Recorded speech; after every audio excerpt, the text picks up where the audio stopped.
নারায়ণগঞ্জের বন্দর উপজেলায় এলজিডি অফিসে অভিযান চালিয়েছে দুর্নীতি দমন কমিশন দুদক। মঙ্গলবার দুপুর ১:৩০ থেকে বিকেল ৩টা পর্যন্ত দুদকের উপসহকারী পরিচালক মশিউর রহমান ও শরীফুল ইসলামের একটি টিম অভিযান পরিচালনা করেন।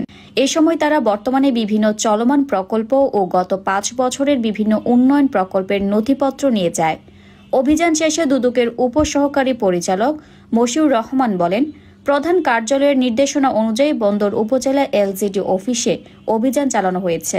গত ৫ বছরের উন্নয়ন কাজ ও বর্তমানে যেসব কাজ চলমান রয়েছে সেসব কাজের জন্য তথ্য যাচাই বাছাই করা হচ্ছে। কোনো অনিয়ম ও দুর্নীতি হয়েছে কিনা তা সেসব কাজের বিষয়ে তথ্য চেয়ে নেওয়া হয়েছে।